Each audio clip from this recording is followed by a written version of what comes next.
In this video, I'm going to combine some images to make a wedding remembrance image. I'm using pictures of my great-grandmother and great-grandfather. They were married on September 9, 1905 in McKeesport, Pennsylvania, and were part of a Swedish community that settled there between 1880 and 1920, known as Swede Hill. Now it's known as the Riverview area. You can still see the impact of the Swedish settlement, with landmarks like Jenny Lind Street, named after the Swedish nightingale, opera singer Jenny Lind. Here I have a picture of a scenic view that I'm going to use for my background. I'm going to pull in the image of my grandmother by using the File Place option. So, File and Place, and then I'll find the image I want, and then I'm going to put her over here. So I'll put her over here. And keep in mind that even though we're going to do some blending, we can still move her around later on if we want to. So after putting her there, I'm going to make her a little bit bigger. I am going to go over here and choose Screen as the blending mode. So there's our blending mode. Now once we have the screen blending mode, I'm going to add a mask. Because on this mask, what we're going to be doing is we're going to be painting. We're going to be trying to get rid of these hard edges over here and make it blend in. We're going to be blending a few more times, so after a while, those images will be gone. Let me tell you that the images that you choose to blend are very important. That'll make it less hard on you to make these hard images disappear if that's what you're going for. So I'm going to go over here to the brush tool. And the brushes I'm going to use is down here 512 round light brush. Since I've been practicing this before, it's already selected, so it just hasn't forgotten about me. So I'm going to take that brush and I'm going to first of all get rid of the hard edges. So right here I want to get rid of these. Oh, and first I want to start at a 100% opacity and 100% flow. After I do this, I'm going to change the opacity a little bit so it'll blend in. But right now I just want to get rid of this. And so let's make that a little bigger. So I want to get rid of these edges so it'll blend this around. Get rid of all our unwanted stuff. Like that. It gets harder when we're down here, so we've got to try to skirt her a little bit. And then up there. And get rid of the edges. Then once I get to here, then I can turn the opacity down and fiddle with it a little bit to see if I can make the opacity a little bit, and then I'll turn the flow down too. So the opacity and the flow turn down and soften up these edges a little, like that. And we can always come back and do a little bit more work if we really hate it. But I'm just showing you what I'm doing for now. So we'll soften that up. And then once we get that done, I'll get it to there, and then if there's some things I want to clean up, I can always come back. So I am going to select the whole thing and then go down here and select soft light. So now our blending mode is soft light, and so you can see a little bit better that we might still have some cleanup on this soft light, like that. Like that. Maybe turn the opacity up, down, not up, and fix it a little bit more so that we can get some good blending in there. Okay, so once I got her down, I can pull in, well, let's work on this. Pull this in a little bit. I can pull in my great-grandfather, so I'll go to File and Place and select him, and I'm going to put him over here.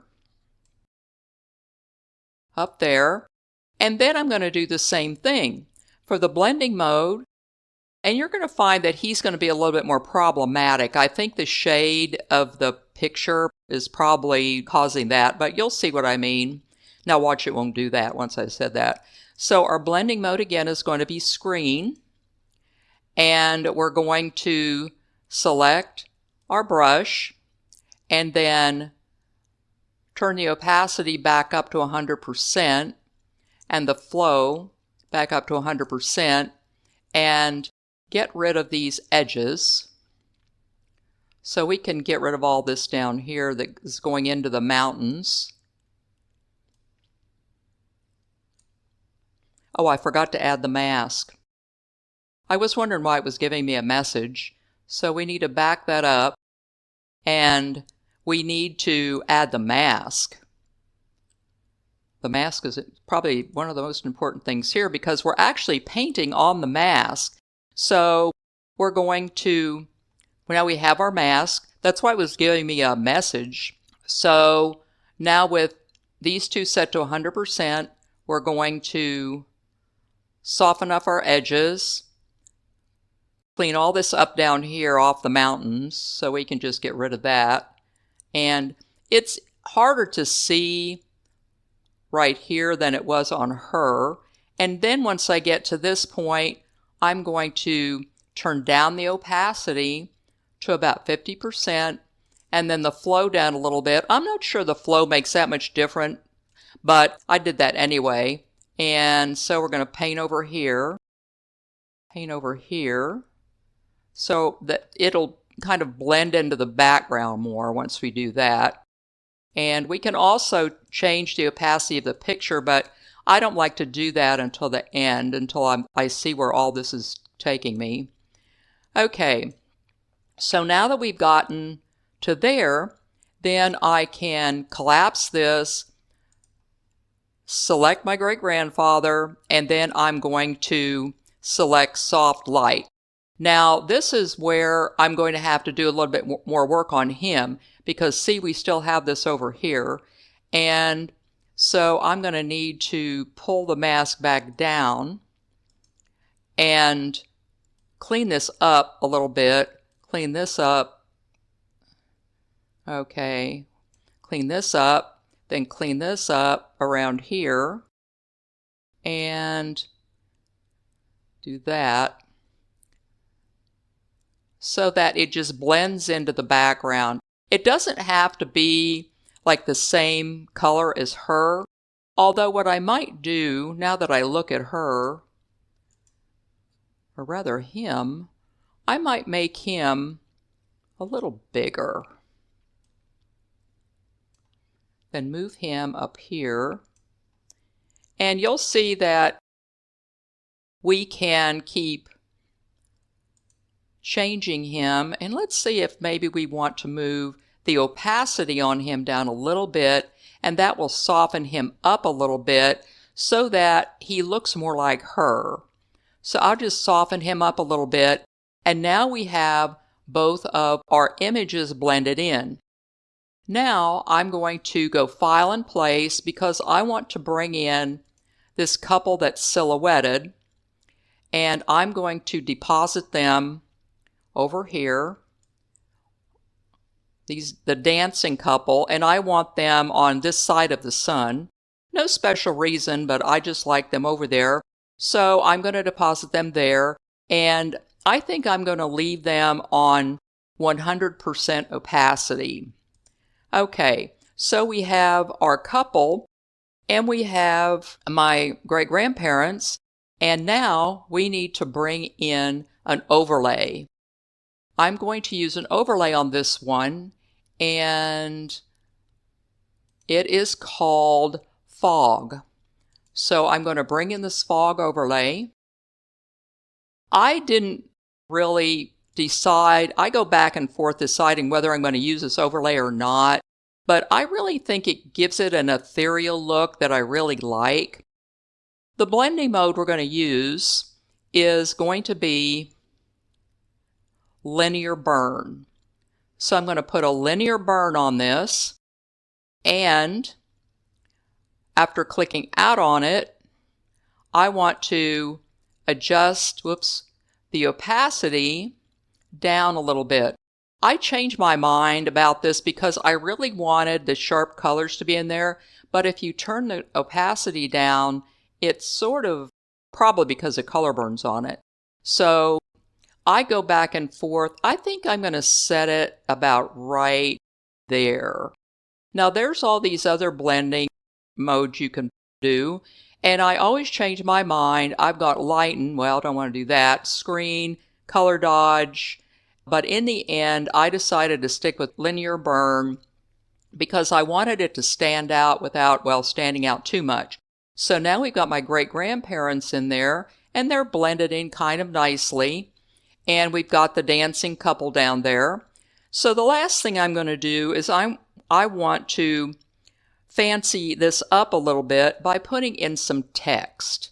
So I'm going to go over to the artistic text tool and put in some text, just put it right there. I'm going to choose, well, I'm going to make this a 96 font, and then I'm going to choose, I'll keep it on regular, but I want Baskerville Old Face, and then I'm going to type in their wedding date, which is September 9th, 1905.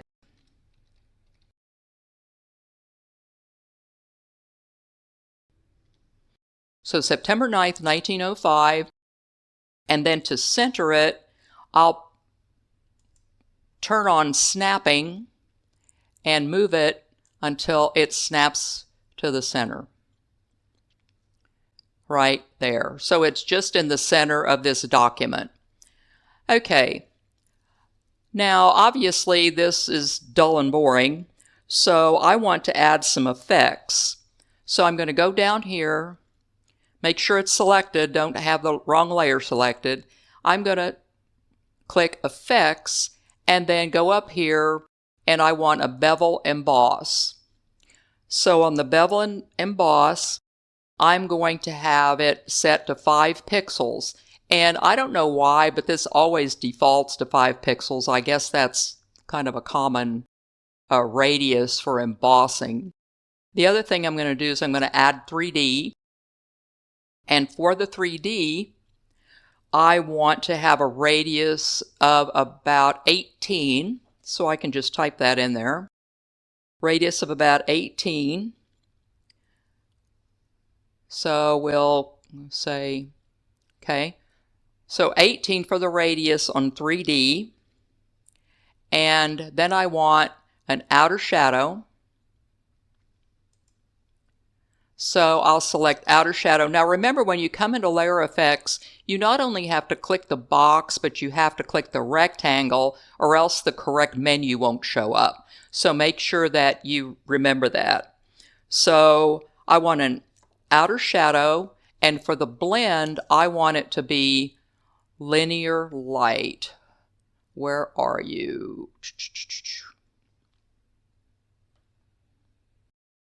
Linear light blend.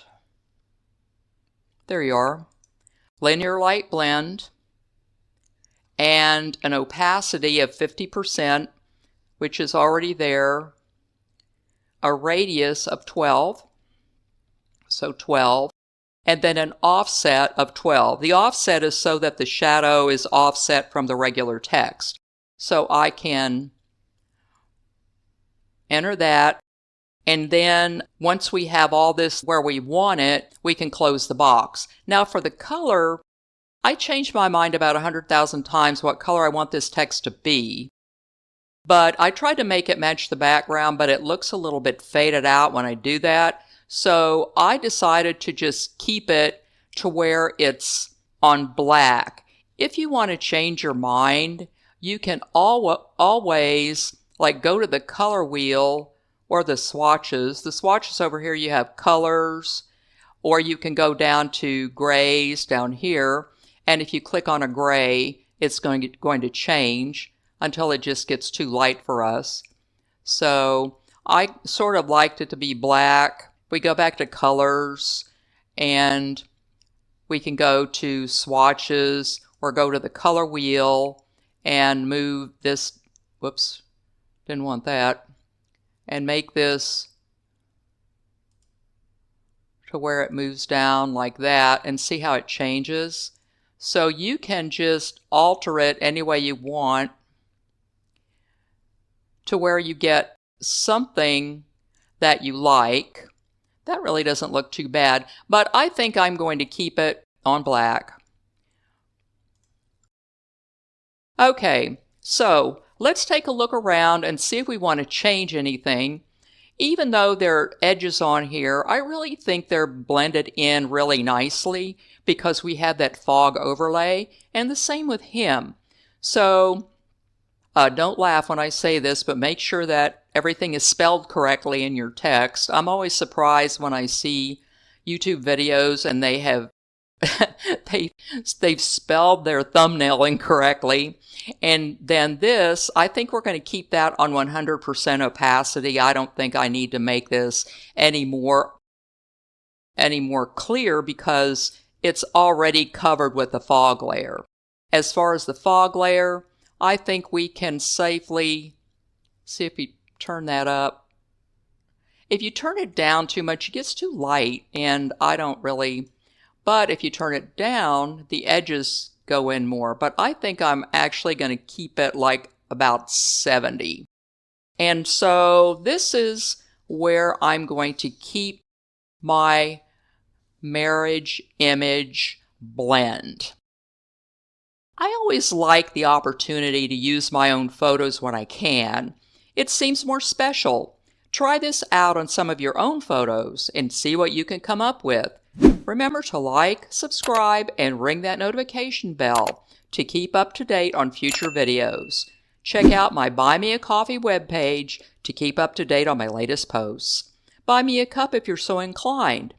The background photo and silhouette were obtained from Pixabay, and the fog overlay was obtained from FreePic.